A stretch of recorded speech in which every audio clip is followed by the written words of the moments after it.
인간관계에서 정말 주의해야 되는 유형 중에 하나는 뭐냐면 다른 사람에게 전혀 관심이 없고 자기 얘기만 하는 사람. 이분들은요, 다른 사람의 이름도 잘 기억하지 못하는 경우가 많고요. 그러니까 나한테 거의 관심이 없는 거예요. 나는 마이크 들고 얘기하니까 너는 그냥 들어라, 이런 거죠. 근데 내가 한마디씩 이제 하잖아요? 그러면 말을 자꾸 끊어요. 아니 그게 아니고, 아니 그래서 이렇게 하고 말을 끊고 또 자기 얘기를 계속 하시는 경우들이 있어요. 일방적으로 나에게 무엇인가를 말하려고 하는 사람일 수 있다. 상호작용이 안 될 수 있겠죠.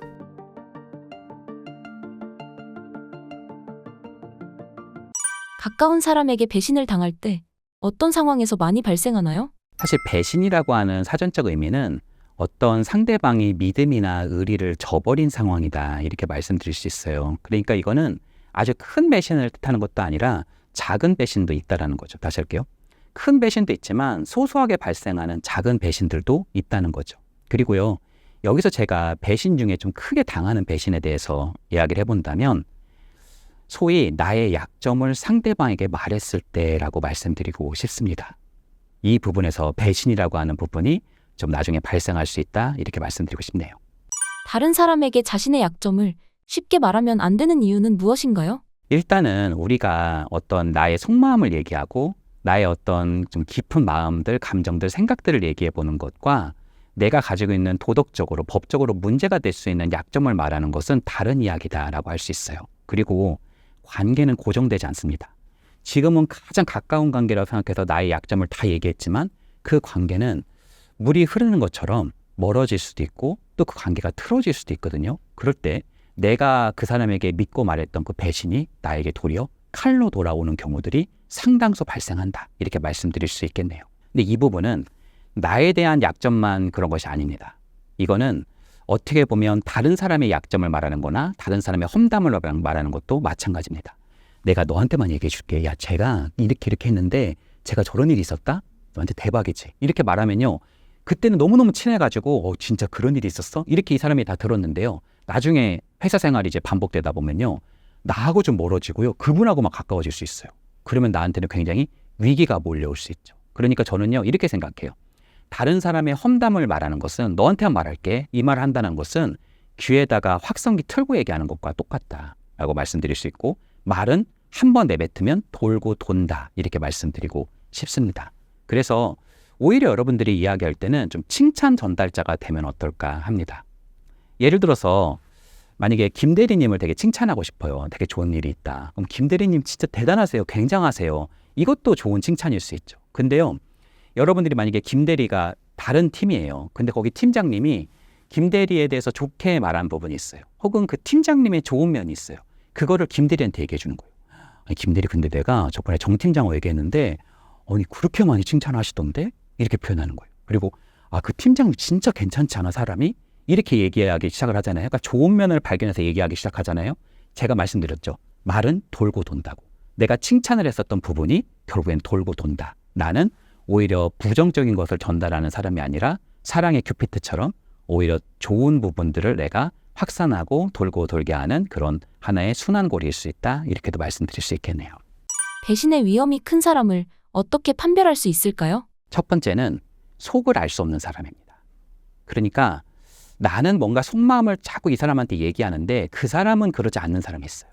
그러니까 그냥 내 얘기를 거의 듣고 있기만 하지 자기 얘기를 거의 하지 않는 사람.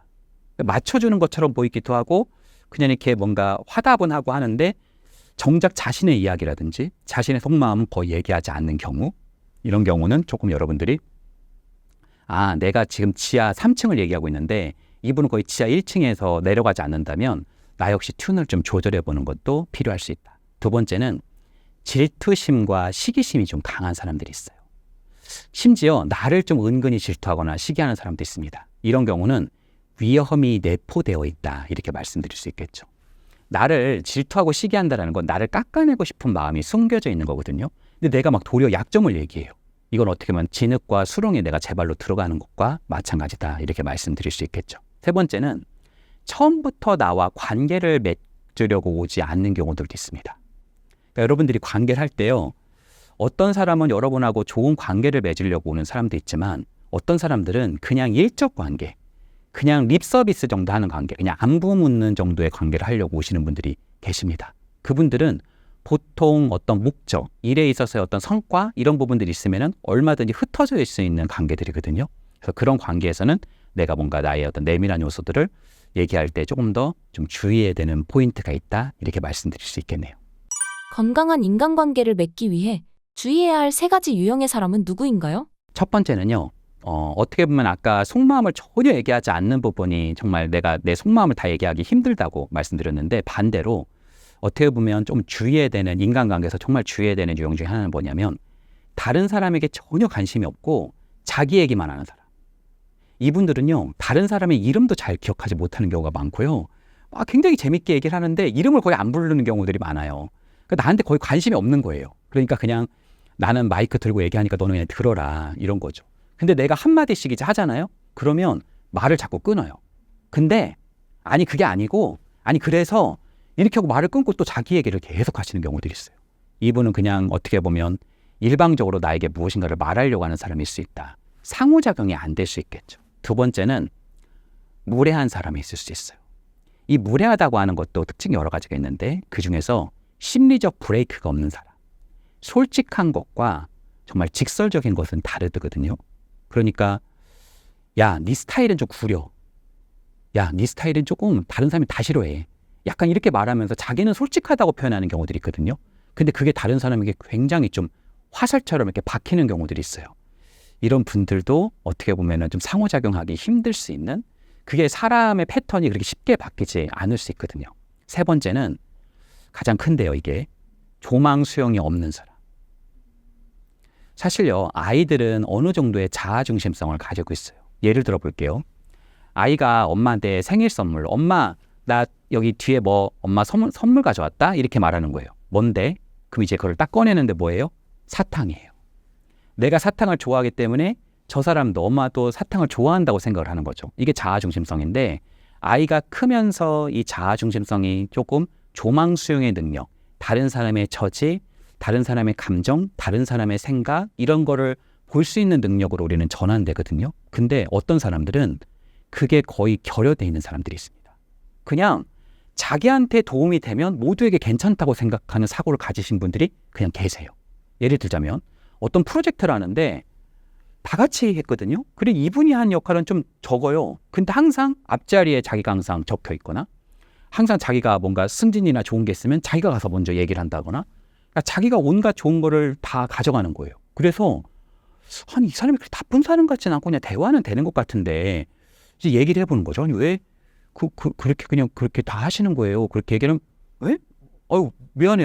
그런 건 잘 몰랐네. 이렇게 가고 또 그렇게 가고 또 그렇게 가고 이런 경우들이 많아요. 이분들이 잠깐은 내가 좀 이렇게 심했나? 이럴 수 있지만 이 패턴 자체가 어떻게 보면 굉장히 자기중심적인 사람이고 어떤 면에서는 자기 위주로 세상을 좀 바라보기 때문에 세상에 대한 어떤 사람에 대한 그런 수용 능력이 좀 없어서 그런 분들과 좀 이렇게 내가 인간관계를 맺으면 굉장히 좀 힘들 수 있다 이렇게도 말씀드릴 수 있겠네요.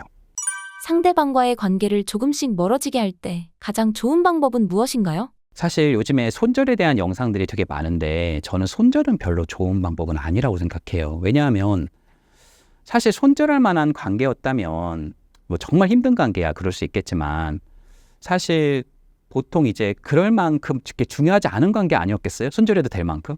근데 보통 내가 직장 동료든 뭐 가족이든 이 손절이라는 건 어마어마한 사실 반작용을 불러일으키잖아요. 그래서 내가 그 사람하고 좀 멀어지려면 서서히 멀어지는 게 좋습니다. 그러니까 예를 들자면 그 사람과 전화를 한다면 전화하는 시간 자체를 좀 줄이는 거예요. 개인톡으로 연락이 오시면 단체톡으로 대답을 하는 겁니다. 전화가 오시면 문자로 대답하고요. 문자가 오시면 전화로 대답하는 약간의 어깃장을 놓는 거예요. 10번을 전화가 오시면 8번만 받는 거예요. 7번만 받는 거예요. 그리고 그냥 왜 전화를 안 받아? 이렇게 가시면 막 한 번에 손절하시면 막 왜 안 받아? 받아. 왜 안 받아? 이렇게 갈 수 있거든요. 근데 이제 너르게 조금씩 전화를 안 받으시면 왜 전화를 안 받아? 그러면 그냥 좀 바빴어요. 바쁘시잖아요. 사실 그분들 굉장히 힘들고 바빴단 말이에요. 그러니까 그냥 바쁘다고 하시고 그냥 너르게 이렇게 얘기하시고 어떻게 보면 서서히 멀어지시는 게 오히려 나을 수 있다. 그냥 손절을 해버리시면 오히려 반작용 때문에 그 사람이 오히려 더 역성을 내시고 그럼 나도 오히려 쌓인 게 많으니까 또 거기서 싸우니까 또 손절하고 손절하니까 싸우고 이런 부분이 반복될 수 있으니까 좀 서서히 멀어지시는 게 오히려 좀 더 나을 수 있고요. 두 번째는 애초에 가까워지지 않았다면 좀 좋았겠죠. 그렇죠? 그러면 그 사람이 가까워지게 되는 어떤 패턴이 뭐냐면 어떤 활동을 보통 같이 하자고 하세요. 연락이 오십니다. PT 같이 다닐래? 뭐 나랑 같이 뭐 필라테스 다닐래? 나랑 같이 뭐 어디 공동체 같이 갈래? 뭐 이런 식의 어떤 프로젝트 같이 할래? 이런 뭔가 제안이 들어오거든요. 그러면 사람에 대한 어떤 특징들을 여러분들이 좀 알고 계시고 그분이 나빠서가 아니라 나와 그 사람은 너무 안 맞는 사람이 있을 수 있단 말이에요. 그러면 여러분이 그것을 미리 감지하시고 거절하는 게 아니라 그 활동을 처음부터 하지 않는 거. 처음부터 그 도가니에 들어가지 않는 것도 하나의 방법이다. 이렇게 말씀드릴 수 있겠네요.